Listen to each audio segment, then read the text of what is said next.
Deus, né?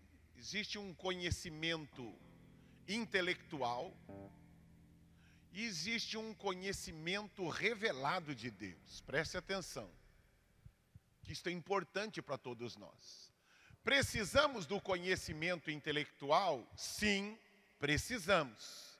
Repita comigo assim: eu preciso adquirir o conhecimento intelectual, o conhecimento literário a respeito de Deus. Precisamos deste conhecimento. Quando era pititico, a gente usava muito a expressão do conhecimento, o logos. Lembra? Se usava a expressão muito logos, que é o logos, o conhecimento geral.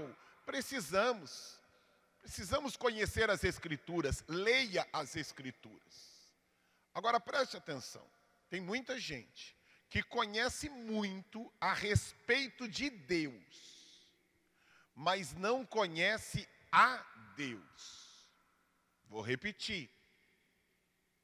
É possível, pastor, a pessoa conhecer muito a respeito de Deus e não conhecer a Deus? É o que mais tem. Gente que conhece muito, Jarbas, muito, de Gênesis a Apocalipse. Tem gente que ama a leitura, irmãos. Ama a leitura e lê tudo. E lê um monte de coisa. E entre elas lê a Bíblia. Entretanto, gente que tem um relacionamento intelectual com Deus. Repita comigo assim: Deus espera de mim um relacionamento muito maior do que o intelectual. Deus espera de mim um conhecimento experimental, relacional. Você entende isto? Irmãos, Deus está falando conosco. Deus não fala com cadeira, Deus não fala com parede. Mesmo você aí na sua casa, aquele que tem ouvidos para ouvir, ouça. O que o Espírito fala com as paredes? Não. Deus está falando com o seu sofá? Não. Com o cachorrinho? Também não. Com o gatinho? Também não. Deus está falando com quem, irmãos? Com as pessoas. E Deus está dizendo para mim, né, Assis, Viviane, que Deus quer que eu e você tenhamos um conhecimento literário, por isso ler as Escrituras, estude as Escrituras, mas Deus quer um outro nível de conhecimento. É importante e necessário que todos nós cresçamos a cada dia mais. Tem um grupo de irmãos aí que vai fazer, se você tiver interesse, me procure, que vai fazer aí estamos fazendo aí uma parceria com o Seminário Teológico Batista Nacional, Enéas Tonini, que foi aonde eu me formei, e vamos fazer, aproveitando este momento novo de EAD, de ensino à distância, eles desenvolveram um curso muito bom, muito bom. Agora, o curso, ele é suficiente? Não, não é suficiente. Eu e você precisamos, Deus espera de mim e de você um conhecimento a ponto de Deus olhar para mim e para você. Este é um homem que anda comigo. Irmãos, quando Deus fala a respeito de Enoque, a Bíblia diz: e Enoque andava com Deus. Abraão, amigo de Deus. Davi, um homem segundo o coração de Deus. Irmãos, Deus quer de mim e de você um relacionamento muito mais profundo e mais intenso. Eu e você precisamos entender isso. Na semana passada, era para tratar hoje, mas eu acabei pincelando na semana passada. Eu e você estamos vivendo num momento maravilhoso. Maravilhoso. Levante suas duas mãos para os céus. Levante suas duas mãos para os céus. E aplauda ao Senhor dizendo obrigado pelo momento maravilhoso da história da igreja, irmãos. Ouça aqui, alguns estudiosos e pesquisadores acreditam que Pedro e Paulo, em todo o ministério deles, tenham alcançado, Adilson, cerca de 20 a 30 mil pessoas. Guardem os números. Pedro e Paulo, de forma individual, tenham alcançado cerca de 20 a 30 mil pessoas no seu ministério. Nossa, quantas pessoas foram alcançadas? De 20 a 30 mil. Os anos se passaram, 1740 agora. Aí vem John Wesley. John Wesley alcança quantos? 100 mil pessoas. Estamos agora em 1740, 750. Ele morreu, se eu não me engano, por volta de 1780. Ele alcançou quantos, irmãos? Vou gravar o número. Quantos ele alcançou? Cerca de 100 mil pessoas. Morreu John Wesley. Nossa, ele conseguiu superar e muito o apóstolo Paulo e o apóstolo Pedro. Repita comigo assim: Jesus disse que eu faria coisas maiores do que ele. Repita comigo assim: quando Jesus falou isso, ele estava pensando em mim, em mim. Você acredita nisso? Não, não acredita. A maioria não acredita. Por isso que o corpo fala: levante sua mão direita para o céu. Mas a direita não a esquerda. Por que a esquerda? Porque representa a nossa fraqueza, né? Se você é canhoto, aí levanta a direita. Mas, né, se você é como eu, que a força está no braço direito, então levanta a esquerda, que representa a nossa fraqueza, as nossas limitações. Repita comigo assim, ó, bem alto, gritando aqui, ó: Deus, quando disse que eu faria obras maiores, eu creio, meu corpo crê, minha boca confessa que isto ele estava pensando na minha vida. Seja assim, amém, amém e amém. E os que creem aplaudam ao Senhor por isso.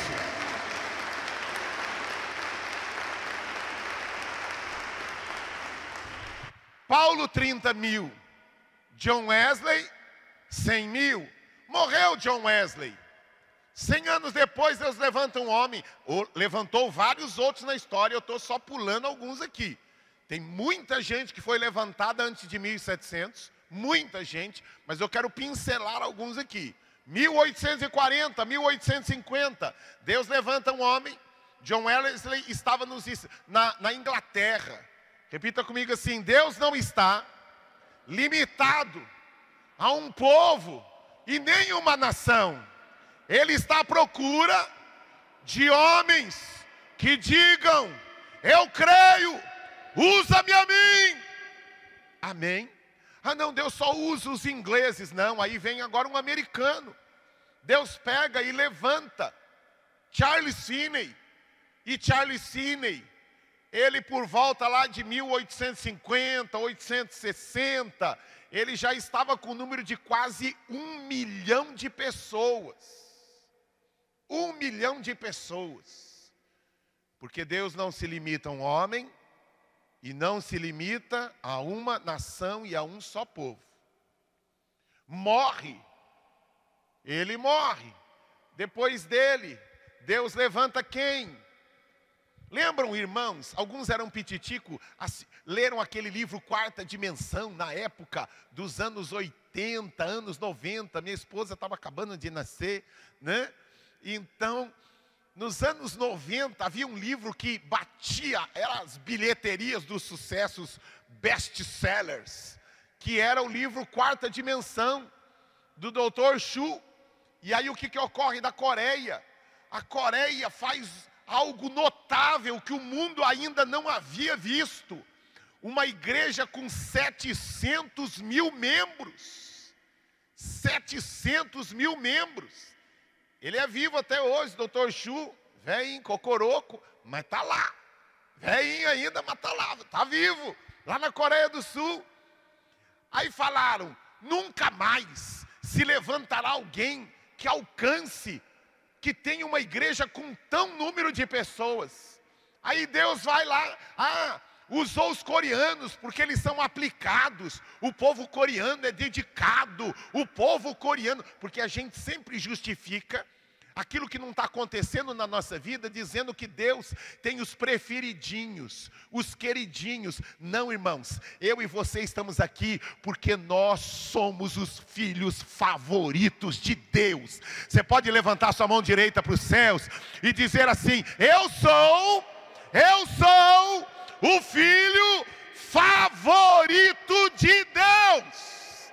Eu preciso crer nisso, abraçar isto. Aí nós vamos agora para a Nigéria, país pobre, país com trocentas necessidades e recursos. Deus levanta um homem chamado Adeboye, vivo também até hoje. Está velhinho, mas não tanto, mas está velhinho. E aí, Paul Yanshu tinha conseguido uma igreja de 700 mil membros. Agora vem Adeboye e levanta uma igreja com 5 milhões de pessoas. A igreja dele comporta 1,5 milhão de pessoas por culto. Você tem noção do que é isso? 1,5 milhão de pessoas em um só culto. Tem noção do que é isso, Marcelinho? Olha que coisa linda. Sabe por quê? Porque o nosso Deus está trabalhando. Deus está trabalhando. Mencionei na semana passada, né? Eu mencionei o nome dos fundadores. Antes de eu mencionar aqui exatamente os que eu mencionei, na semana passada eu mencionei Daniel Berg, né? E também o Gunnar Ving, que são os fundadores da Assembleia de Deus. Quando eles morreram, disseram: a Assembleia de Deus acabou. Eu desafio você a encontrar uma cidade no Brasil que não tem uma Assembleia de Deus. O fundador morreu, mas os caras fizeram muito além dos fundadores. Luiz Franciscon, não sei quantos conhecem, mas este nome é muito famoso. Quando ele morreu, disseram: a congregação cristã acabou. Eu desafio você a encontrar uma cidade no Brasil que não tenha uma congregação cristã. Aí nós vamos lá de novo para a América do Norte. M. Simple McPherson, né? Fundadora de quem? Angel Temple, lá nos Estados Unidos, fundadora da Quadrangular. Morreu.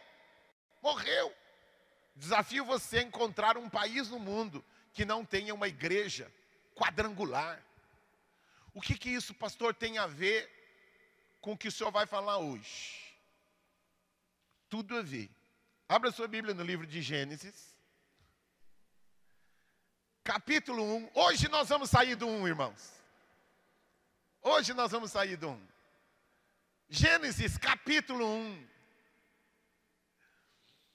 Mas eu quero que antes de nós lermos Gênesis, capítulo 1, verso 31, eu quero que você pegue a sua Bíblia aí, abriu, põe o dedinho, segura a sua Bíblia aí, se está no celular ou se está no papel. Eu quero que você diga assim: eu tenho um Deus que continua trabalhando. Eu quero ouvir você gritar agora, grite agora, 1, 2, 3. Eu tenho um Deus que continua trabalhando. Lembra de Jesus? Meu pai trabalha, eu trabalho e meu pai trabalha até o dia de hoje. Deus continua trabalhando. E o maravilhoso, irmãos, a revelação de Deus, ela é progressiva. E também a manifestação da glória, do poder de Deus, ela é progressiva. Quando a gente olha para a história da igreja, irmãos, tem um cantiquinho que eu era pititico assim, e o Éder cantava para eu dormir, lembra? Ninguém detém, é obra santa, ninguém detém, é a obra santa, nem Satã, nem o mundo inteiro pode apagar este ardor, ninguém detém, a obra é santa, esta causa é do Senhor. Irmãos, pode vir demônio, pode vir capeta, pode vir principado, pode vir Hitler, pode vir Mussolini, pode vir o comunismo, pode vir todos os ismos da vida, mas ninguém impede o trabalhar de Deus. Mas às vezes, irmãos, como eu mencionei a respeito de ouvirmos a voz de Deus, nós estamos ouvindo tanta coisa, que a gente acha que a igreja está caindo, que a igreja está diminuindo, que a igreja, não, irmãos, quando a gente olha para a história, a igreja não está fazendo isso, a igreja está fazendo isso, irmãos, e é de glória em glória, é de unção em unção, é de revelação em revelação, é de santidade em santidade. Tem um monte de crente meia boca? Tem, mas tem um monte de santos de Deus também. Tem um monte de gente que brinca com o evangelho? Tem, mas tem um monte de gente que leva a Deus a sério, a sua palavra a sério. Sempre foi assim, irmãos, sempre foi. Aqueles que são os meia boca, mas tem aqueles, o diabo tem os seus homens, o mundo tem os seus homens, mas Deus sempre teve o seu remanescente, o seu exército que está trabalhando. Aqueles que creem que fazem parte do exército de Deus, aplauda Ele. Glória! Glória! Gênesis, abriu aí Gênesis capítulo 1. Eu não preciso de mais som, eu precisava só, parece que está um pouco mais puxado para o agudo, eu precisava só de um pouquinho mais de peso. Só de peso, não é volume não, é peso. Vamos lá. Gênesis capítulo 1, verso 31. Vamos lá. E Deus viu tudo o que havia feito, e tudo havia ficado muito bom. Passaram-se a tarde e a manhã, esse foi o sexto dia. Repita comigo. E viu Deus tudo o que ele havia feito. E ele disse que tudo que ele havia feito era bom. Pega alguma coisa na sua mão, pega qualquer coisa na sua mão, fala assim: isso daqui representa a minha vida, e tudo que Deus já fez na minha vida, e eu digo que tudo que Deus já fez é bom. Diga: Senhor, obrigado por tudo aquilo que o Senhor já fez. A gratidão abre portas para mais de Deus. Vou repetir. A gratidão abre portas para mais de Deus. Capítulo 2 agora. Capítulo 2, verso 1. Vamos ler do 1 ao 3. Assim foram concluídos os céus e a terra, e tudo o que neles há. No sétimo dia, Deus já havia concluído a obra que realizara, e nesse dia descansou. Abençoou Deus o sétimo dia e o santificou, porque nele descansou de toda a obra que realizara na criação. Vamos dar uma paradinha aqui. Este sétimo dia, e nós vamos nos deter para falar do sétimo dia, o famoso entre os judeus chamado Shabat, como alguns dizem, outros Shabá. E eu quero colocar aqui, dá para projetar, o primeiro ponto de hoje. Tem tanta riqueza neste Shabá, neste sétimo dia, e eu quero hoje olhar por um ângulo só, me segurar aqui para olhar por um ângulo só. Dá para projetar? Primeiro tema de hoje, para quem está anotando, e eu espero que apareça na tela, é: tudo o que Deus começa, tudo o que começamos, vamos lá, tudo o que começamos, temos que, vamos ler juntos, vamos lá, está aí, apareceu aí, vamos ler juntos, 1, 2, 3. Tudo o que começamos, temos que terminar, concluir. Olha para mim aqui. Deus está mostrando para mim e para você, e eu quero que você fique atento, que Deus está chamando a minha e a sua atenção, que Adriana, tudo aquilo, Ele é o nosso modelo.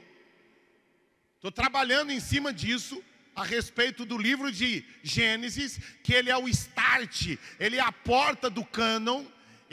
E Deus caprichou e caprichou muito no primeiro livro das Escrituras, querendo mostrar para mim e para você coisas riquíssimas e importantes. E Deus está dizendo para mim e para você que aquilo que Ele começa, Ele vai até o fim, Marina. Ele não para no meio. Enquanto Ele não falar, está concluído, Ele não para. E em cima disso, eu preciso imitar o meu modelo, o meu pai, e tudo aquilo que eu começar, eu preciso ir, Maurício, até o fim. Amém? Vamos passear aí por alguns textos das Escrituras. Abra sua Bíblia no livro de João, Evangelho de João. Evangelho de João, capítulo 19, verso 30. Acelera aí, depois nós vamos para Timóteo e depois nós vamos para Filipenses. Já para você ficar meio sintonizado, engata um turbo aí. Evangelho de João, capítulo 19, verso 30, pode ler. Tendo-o provado, Jesus disse: está consumado, concluído. Com isso, curvou a cabeça e entregou o Espírito. Nosso modelo, que é Jesus, ele agora no Evangelho, ele relata algo. Que Jesus, seguindo o modelo do seu pai, foi fácil para ele ir para a cruz, irmãos? Foi fácil para ele? Não foi fácil. Olhe para mim, eu queria que você ouvisse como algo de Deus. Irmãos, eu já falei isso milhares de vezes, vou continuar repetindo. Eu não vim aqui por causa do seu aplauso. Eu não vim aqui por causa do seu dinheiro. Eu não vim aqui por causa do reconhecimento. Se tem um negócio que eu não tenho problema, tenho outros, irmãos. Mas o que eu não tenho problema é de carência de aplauso. Não tenho. Eu queria chamar a sua atenção e eu queria que você ouvisse isso como algo de Deus. Jesus, o que Ele começou, a missão que Ele tinha, por mais difícil que tenha sido para ele, foi abandonado pelos amigos, experimentou traição, experimentou humilhação, experimentou dor, experimentou um monte de coisa, fez e não recebeu nada em troca, mas ele, antes de partir, ele disse: Marisa, está consumado, missão dada, missão cumprida. Isso se usa muito no mundo empresarial, e pegaram isso da onde? Da igreja. Missão dada, missão cumprida. Vamos repetir? Missão dada, missão cumprida. Vamos para um outro texto. 2 Timóteo, mas é porque era Jesus. Era Jesus, o senhor está mencionando Deus, o senhor está mencionando Jesus. Agora vamos 2 Timóteo capítulo 4, verso 7. Pode ler. Combati o bom combate, terminei a corrida, guardei a fé. O que ele fez, irmãos? Ele usou a palavra combate. Por que combate, irmãos? Porque no meio do caminho ele podia ter morrido. Combate representa esforço, violência, agressão. Muitos de nós, irmãos, na primeira agressão, na primeira violência, no primeiro cansaço, desistimos, paramos. E Deus está chamando a minha e a sua atenção, que agora um homem está usando a expressão combati o combate, mas concluí a carreira. Fiz também missão dada, missão cumprida, e guardei a minha fé. Ah, mas pastor, está falando do apóstolo Paulo. Vamos descendo o nível aí, irmãos. Filipenses, capítulo 1. Filipenses, capítulo 1, do verso 3 ao verso 6. Filipenses, capítulo 1, do verso 3 ao 6. Pode ler. Agradeço a meu Deus toda vez que me lembro de vocês. Em todas as minhas orações em favor de vocês, sempre oro com alegria por causa da cooperação que vocês têm dado ao Evangelho. Dá uma paradinha aqui. Está falando com quem, irmãos? Está falando com quem? Com os membros da igreja de Filipos. Repita comigo assim: eu sou, mesmo você em casa, baixinho aí, né? Mas para não acordar quem está dormindo ainda. Diga assim: eu sou membro da comunidade da graça em São Mateus. Ou se você é de alguma outra igreja, fala o nome da sua igreja. Eu sou membro. Está falando com os irmãos, membros de uma igreja. E olha o testemunho destes irmãos. Sequência. Por causa da cooperação que vocês têm dado ao Evangelho desde o primeiro dia até agora. Desde o primeiro dia, desde o início até quando, irmãos? Repita comigo assim: os irmãos de Filipos, desde o primeiro dia, cooperaram, trabalharam. Até quando? Até o momento que a carta foi escrita. Até o momento em que a carta foi escrita. Sequência. Estou convencido de que aquele que começou boa obra em vocês vai completá-la até o dia de Cristo Jesus. Repita comigo assim: o que eu faço na terra, influencia o que está sendo feito nos céus. Lembra da oração: que ligardes na terra, será ligado nos céus? Repita de novo comigo: o que eu faço na terra influencia o que está sendo feito nos céus. Olha o que agora Paulo está dizendo: estou convencido, estou, em algumas versões, estou certo, de que aquele que começou, céu, está falando de Deus trabalhando agora. Meu Pai trabalha, aquilo que Ele começou em vocês, Ele vai completar. Por quê? Porque vocês começam coisas aqui e vocês continuam. Irmãos, quantos de nós, irmãos, Deus está desejoso, desesperado em fazer coisas, mas Ele espera algumas coisas acontecerem na terra, que Jarbas sejam ligados na terra, para que sejam ligadas no céu. Deus espera que eu e você possamos dizer: Senhor, essa missão 1 cumprida, missão 2 cumprida, missão 3 cumprida, pode vir mais, Senhor. Está doendo, como Paulo disse, é combate, é guerra, mas Senhor, missão cumprida, missão 3, missão 5, missão 20, missão cumprida. Senhor, o combate está difícil, mas missão cumprida, até quando? Até agora. É isso que está acontecendo. E aí, quando nós ligamos na terra, sabe o que ocorre, irmãos? Começa a ocorrer algo nos céus. Que aquele que também começou a trabalhar na nossa vida, ele vai continuar trabalhando. Ele vai continuar trabalhando. Vá agora para o livro de 2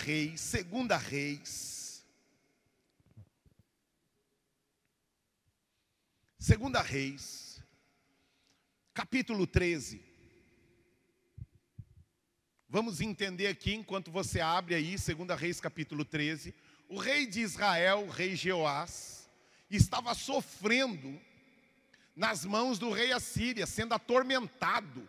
O rei da Síria representa os inimigos, as dificuldades, os problemas. Você acha que só o Brasil tem problema? Não. Você acha que é só a nossa geração que tem problemas? Não. A história é cheia de problemas, cheia de dificuldades. Ai, pastor, parece que só acontece comigo. Não, não acontece só com você. Mas olha que coisa maravilhosa. O Deus, e eu gosto disso, o Deus de Abraão, o Deus de Isaac e de Jacó, o Deus de Gênesis, o Deus de Êxodo, o Deus de Levíticos, de Números, de Deuteronômio, de Josué, de Juízes, irmãos, o Deus de Crônicas, o Deus de Reis, e vai, irmãos, Ele continua sendo Deus, Ele continua sendo Deus. E tudo que foi escrito para o meu e para o seu ensino. Vamos lá. Aí o rei de Israel, entendendo novamente, vai até Eliseu, pedindo socorro, porque ele não aguentava mais aquela pressão. Dizendo, me dá uma palavra de Deus, eu preciso de uma direção de Deus. Assim como muitos de nós abrimos a Bíblia, ou viemos no culto dizendo, Senhor, fala comigo, eu preciso de uma direção, eu preciso de uma palavra, fala comigo. E aí está lá o profeta, o que é que você quer, ô rei? O que é que você quer, ô rei? E se você olhar no livro de Reis, está dizendo que o rei Jeoás fez aquilo que era mal aos olhos do Senhor.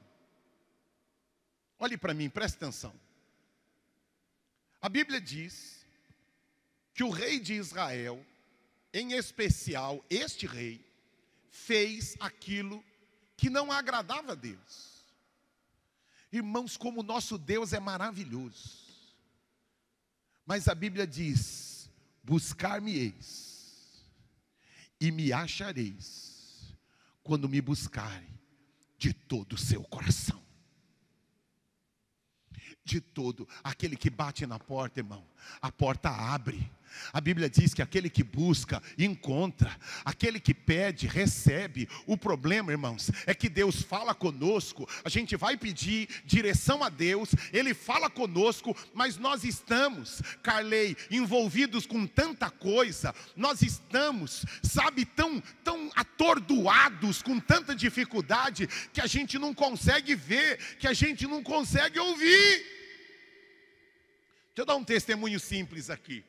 Eu estava na minha casa, eu falei, Senhor, orando. Eu falei, Senhor, precisamos do ministério de jardinagem na nossa igreja, né? Graças a Deus, nós temos tanta área verde. Nós precisamos de um ministério de jardinagem lá, para fazer um negócio bonito.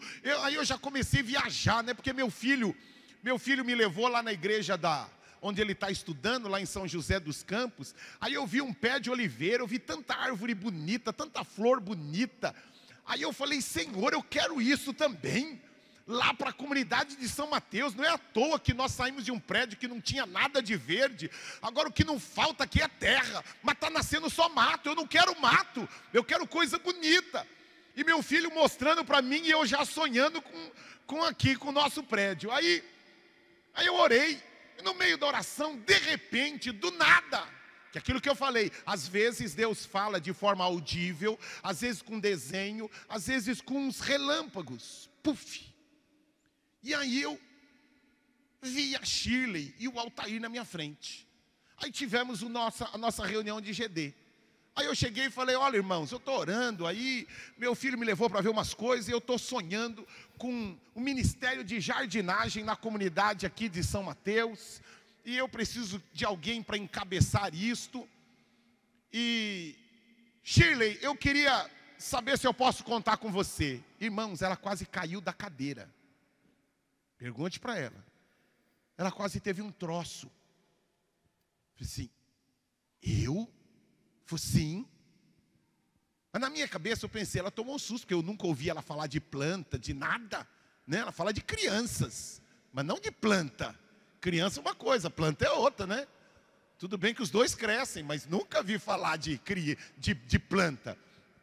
Aí ela chega para mim, Roberta, ela fala assim, pastor, eu estou assustada. Falei, com o que, filha? Porque esta semana alguém falou para o senhor a matrícula que eu fiz? Eu falei, não, que matrícula no quê? Eu fiz matrícula num curso de jardinagem. Eu falei, Senhor da glória. No que eu quero? Parece ser uma coisinha simples, mas eu quero chamar a sua atenção que às vezes nós estamos atolados. A gente quer ver, lembra lá do profeta Elias? A gente quer um grande terremoto, e Elias disse, Deus não está aqui. Vem um vento forte, não, Deus não está aqui. Aí de repente vem uma brisa suave, ele diz, Deus está aqui. Às vezes a gente acha que para Deus falar precisa de um mega, de um super, e não. E ó, deixa eu dizer uma coisa, Deus já está falando com você. Eu não sei, mas Deus sabe das suas e das minhas necessidades. Amém? Sequência agora, vamos ler 2 Reis capítulo 13, do verso 16 ao 19. Pegue o arco em suas mãos, disse ao rei de Israel. Quando pegou, Eliseu pôs suas mãos sobre as mãos do rei e lhe disse para abrir a janela que dava para o leste e atirar. O rei o fez. Então Eliseu declarou, esta é a flecha da vitória do Senhor, a flecha da vitória sobre a Síria. Você destruirá totalmente os arameus em Afeque. Dá uma paradinha aqui, ó, só um pouquinho antes. Muitos de nós, a nossa consciência ou demônios estão dizendo assim, tem gente, irmãos, gente séria, que o diabo está acusando tanto você de coisas que você fez ou não fez, que está dizendo assim, ó, para, Deus cansou de você. Ele não vai agir mais. Ele não vai intervir mais. Olha quanta coisa errada você fez.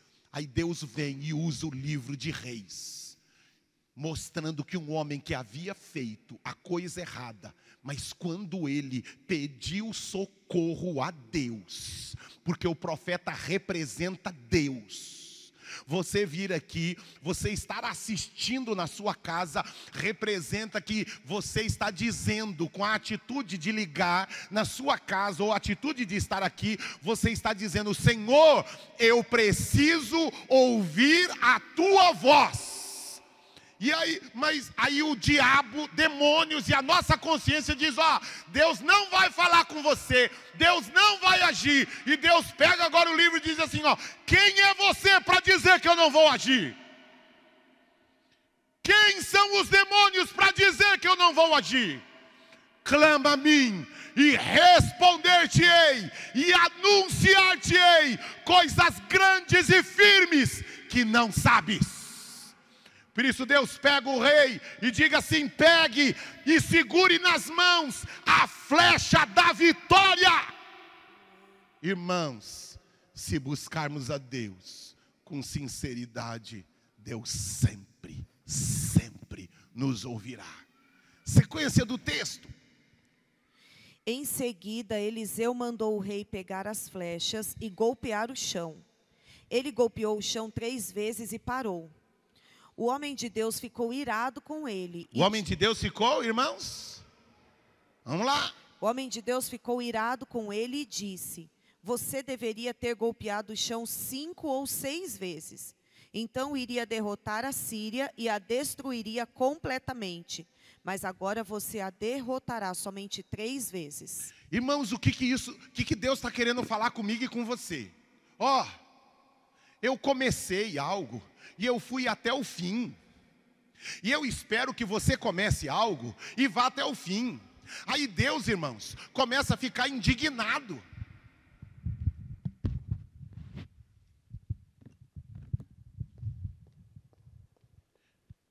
E ouça aqui, Deus falando comigo e com você.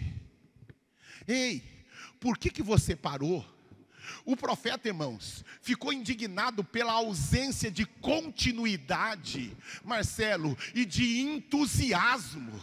O cara começou, ele parou na primeira vez? Não, ele não parou na primeira vez, mas ele fez o primeiro, ele fez o segundo, ele soltou o terceiro, e aí ele parou. e nós estamos vivendo numa época, irmãos, mas eu cansei de elogiar minha esposa, eu cansei de frequentar, eu cansei de fazer, eu cansei de ir. Ei, você fez até esgotar aquilo que Deus queria que você fizesse. Mas nós estamos vivendo, irmãos, esse momento dessa praga da pandemia. Ouça aqui, meu irmão, uma das coisas que a pandemia tem destruído o homem é fazê-lo parar. Quando a pandemia, quando a má notícia, quando a falta de retorno do seu filho, da sua esposa, do seu marido, quando a falta de reconhecimento do seu trabalho, do seu professor, te levam a parar, matou você. Irmãos, o grande problema dessa peste é quando a gente para, nós não sabemos quanto tempo de vida nós temos. Pastor Fábio não está aqui agora, porque estão fazendo um culto de ações de graças pela vida do Cleiton. Ele tinha sonhos de viver, de viver, de viver. Ele não sabia quanto tempo de vida ele tinha, mas eu sou testemunha que enquanto ele viveu, ele deu tudo dele. Tudo dele. Então, irmãos, eu e você não sabemos quanto tempo nós temos de vida, mas enquanto estamos vivos, nós precisamos trabalhar com empenho, com entusiasmo e nunca parar, irmãos, porque parar irrita a Deus. Vou repetir, e eu quero que você em casa ouça isso como algo de Deus. Quando eu e você começamos algo e não vamos até o fim, e a gente justifica por causa do desânimo, foi difícil para Deus, foi difícil para Paulo, foi difícil para Pedro, foi difícil para a igreja, para os apóstolos, foi difícil. Ele nunca disse que seria fácil para nós. Ele nunca disse que entenderíamos tudo, mas Ele disse para mim e para você: não pare de lutar, não pare de lutar, continue soltando, continue elogiando, continue estudando, continue frequentando, dedique-se, dedique-se, dedique-se, dedique-se. Essa semana eu peguei um irmão que eu falei assim: eu vou pegar da sua orelha e eu vou fazer uma feijoada. Quando eu fiquei sabendo que ele não concluiu o primeiro grau, falei: você é louco, mano? Por que você parou de estudar? Mas eu falei: você não deveria. Mas o meu trabalho não exigia isso de mim. Não é a questão do trabalho, é a questão de você crescer como homem. Crescer como homem. Nós precisamos desenvolver tudo aquilo que está diante de nós. Ah, não estou emagrecendo, vou deixar de ir para a academia. Não é questão de emagrecimento, é uma questão de saúde. Continue caminhando, continue treinando. Aqueles que aprenderam a tocar, você está pecando. Se você deixar de estudar para ser um tecladista, ainda melhor, um violeiro ainda melhor, um vocalista ainda melhor, um baterista ainda melhor. Ah não, eu fiz o básico. Para Deus não tem básico, para Deus tem missão dada, é missão cumprida. Irmãos, nós justificamos, e nós somos bons para isso, para justificar. Deus está usando uma expressão, irmãos, de e viu no sétimo dia que tudo aquilo que ele fez era bom. Foi no primeiro dia, ele valorizou o primeiro. Viu? Eu não estou falando que você não... seja grato por aquilo que você já fez, mas não pare no primeiro. Irmãos, tem o segundo. Não pare no segundo, Reginaldo. Tem o terceiro. Reginaldo, não para no terceiro. Pedro, tem o quarto. Pedro, não para no quarto. Marileide, tem o quinto. Ayrton, tem o sexto. Irmãos, Gustavo tem o sétimo. Sétimo representa a plenitude. Fiz tudo o que precisava ser feito. Tudo o que precisava ser feito. Tudo o que precisava ser feito. Irmãos, como eu e você precisamos tomar cuidado com isso. Não dá para correr, meu irmão, não dá para voar. Repita comigo: quando não der para voar, eu vou correr. Diga para quem está aí, ó, para o marido, esposa, amiga aí, ó. Quando você não conseguir voar, corra. Diga para ele: quando você não conseguir voar, corra. Diga para ele: corra. Dá um grito para ele: corra. Pastor, não dá para correr. Caminhe. Viu? Pastor, tá difícil, minha idade não dá mais para correr, pastor. Não dá mais para correr. Eu fui caminhar com meu filho lá pertinho de um lago lá em Atibaia. Falou: pai, vamos dar uma corrida? Falei: vamos. Irmãos, ele deu 2 voltas no lago e eu estava na primeira ainda, na metade. Ele já tinha dado 2. Não deu para correr na velocidade dele, Marina. Mas eu quero dizer algo para vocês. Eu não fiquei parado, Cláudio. Eu não fiquei parado. Eu não fiquei parado. Não dá para correr, ande. Não dá para andar, gatinhe. Não dá para gatinhar, rasteje. O que eu e você não podemos é parar. Porque quando a gente para, o diabo diz: acabei, matei. Porque quando a gente para, irmãos, nós nos sepultamos. E tem um monte de gente que está vivo, mas com sepulcro na testa, um sepulcro nas mãos. Na semana passada eu pedi que as pessoas compartilhassem. Na passada não, na retrasada. Pega o seu link e compartilhe o link do culto com o maior número de pessoas. Nós estávamos com uma média de 600 a 700 visualizações. De 600 a 700 visualizações. Sabe o que ocorreu no domingo? De 600, nós somos para 1.400. Nós dobramos em um dia. Sabe por quê? Porque tinha um monte de gente que tinha o recurso. Irmãos, eu e você já temos tudo o que a gente precisa para ir para o dia 2, para ir para o dia 3, para ir para o dia 4. Então você trate de ouvir Deus falar com você. Pare de ficar adiando. A doença do século, a procrastinação, que é ficar adiando. Não deixe, a Bíblia diz, não deixe para amanhã aquilo que você pode fazer hoje. Não é para você enviar o link amanhã. Envie hoje, ligue hoje, elogie hoje, sente com seu filho hoje, namore hoje, passeie hoje. Irmãos, visite hoje, ligue hoje, recupere hoje, faça matrícula hoje. Mas nós estamos vivendo a época do ficar empurrando. Eu tive uma reunião com um grupo, caminhando aqui para o final, enquanto você abre a sua Bíblia, no livro de 1 Coríntios. Eu tive uma reunião com um grupo para falar a respeito da igreja multimídia, da igreja virtual. E tive com vários pastores, são vários grupos que eu cuido. Hoje nós acompanhamos aproximadamente 13 igrejas. Então foram várias reuniões em blocos menores e teve uma reunião que foi desgastante. Pensa na reunião desgastante. Aí quando acabou a reunião, minha esposa, já deitadinha na cama, né? Eu só o pó da rabiola. Aí minha esposa solta uma pérola preciosa. Aí, irmãos, aí acendeu o fogo. Eu falo: agora a noite vai ser maravilhosa. Ela solta para mim o seguinte, fala assim: amor, Deus está usando todo este caos no mundo para que a igreja se levante e cumpra a missão.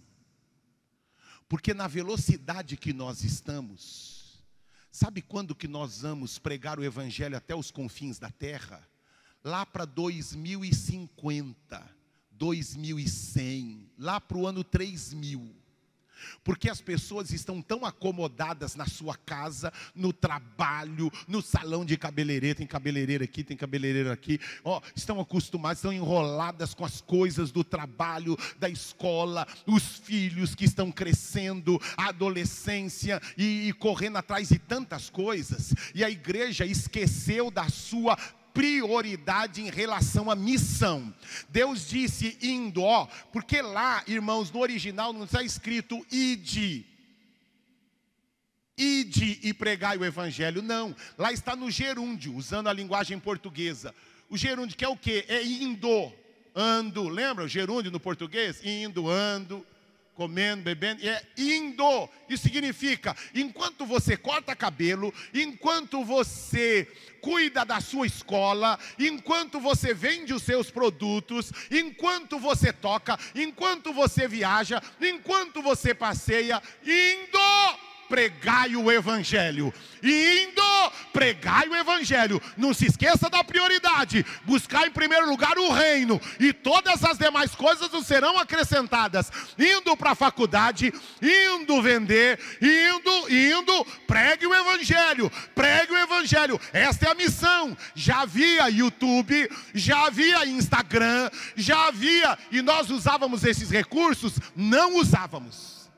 Antes da pandemia, nós não usávamos o YouTube, nós não usávamos o Instagram, nós não usávamos o Facebook para ter os nossos cultos, não usávamos. Estava à nossa disposição, a flecha estava na nossa mão. E sabe o que a gente estava fazendo com a flecha, Wesley? Segurando a flecha na mão. Deus disse, é para você soltar a flecha, e a gente estava segurando a flecha. É para você lançar a flecha, e a gente estava segurando. Mas eu estou aqui, eu estou na casa do profeta, eu estou na casa de Deus. Não é só isso, é para você soltar a flecha. Não, mas eu estou na casa do profeta. Não é só isso. Eu espero mais de você, Assis. Eu espero mais de você. Eu espero mais de você. Deus espera mais de mim e de você, irmãos. Trabalhe para o Senhor. Enquanto a banda sobe aqui, eu quero que você abra a sua Bíblia, 1 Coríntios, capítulo 15, verso 18. 1 Coríntios, capítulo 15, verso 18.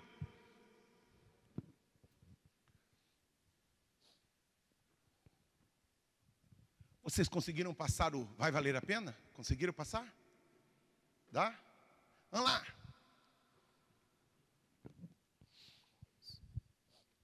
Quem achou? Diga eu achei. Achou? Então fique de pé com a Bíblia aberta. Fique de pé. Procura para mim aí a letra da música que nós vamos cantar. Não compreendo os seus caminhos, mas te darei a minha canção. Doces palavras te darei. Não estou entendendo nada, mas estou trabalhando em prol do reino. Porque um dia eu vou dizer que valeu a pena. Hoje eu digo, vai valer a pena. Mas um dia, Márcia, um dia eu vou dizer, valeu a pena. Hoje eu canto, vai valer. Mas antes de descer a cova, antes de partir deste mundo, eu vou olhar para todas as flechas que eu soltei.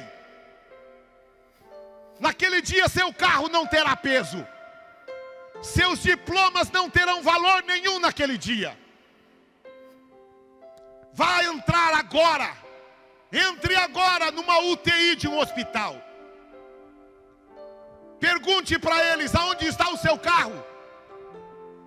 Aonde está o seu dinheiro? Aonde estão as suas aplicações? Aonde está aqueles que aplaudiam a você? Ninguém pode entrar lá.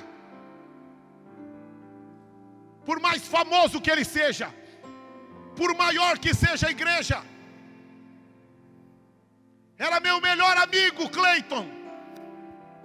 Eu não pude estar com ele nas últimas horas dele aqui na terra. Ele morreu sozinho. A esposa não estava lá. Os filhos não estavam lá. A igreja não estava lá. A casa própria dele não estava lá. O carro 0 quilômetro dele não estava lá. Os clientes não estavam lá. Mas o El Shaddai, o grande eu sou, o grande Elohim, o Jeová Shammah, que é Deus presente, o Deus Emanuel, estava do lado dele.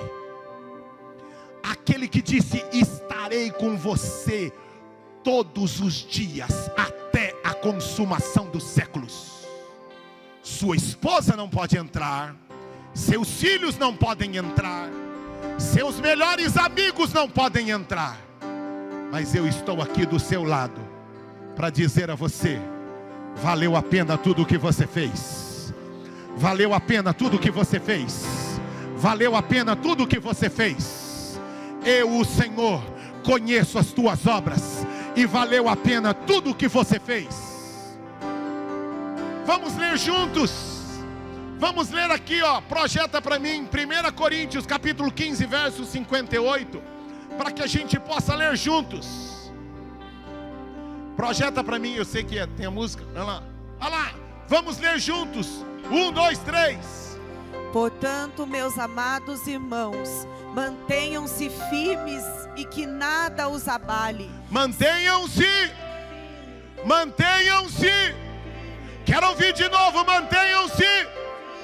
E o que pode abalar vocês? Nada. O que pode abalar vocês? É Covid, é tumor, é a esposa que não ligou, é o marido que não fez, é a porta que não abriu. O que vai abalar eu e você? Nada. Nada. Está doendo, mas estou firme. Está doendo, Assis, mas estou firme. Soldado David se apresentando. Soldado David se apresentando. Senhor, está doendo. As lágrimas correm pelos meus olhos, mas eu estou firme e constante. Aos meus olhos sozinho, mas eu sei que o meu Redentor vive e está comigo para toda a eternidade. Pegue a sua Bíblia e coloque no seu coração. Pegue a sua Bíblia e coloque no seu coração. Irmãos, coma a palavra, beba a palavra, se alimente da palavra. Coma a palavra, beba a palavra. E acima do conhecimento intelectual, Senhor, revela o Deus da palavra. Senhor, não permita que eu pare, não permita que eu seja abalado. Aquilo que eu comecei, Senhor, sempre olhe para mim. Nunca é tarde para recomeçar. E recomeçar como? Recomeçar melhor, recomeçar de forma mais entusiasmada, mais empolgada. Mas Davis, eu já comecei tantas vezes e parei tantas vezes. Se você está vivo, é porque a sua vida está sinalizando para você: continue sonhando que você volte a correr. Não dá para correr, gatinha, não dá para gatinhar. Rasteja, mas não fique parado. Não fique parado. Enquanto você ora, nós vamos ouvir.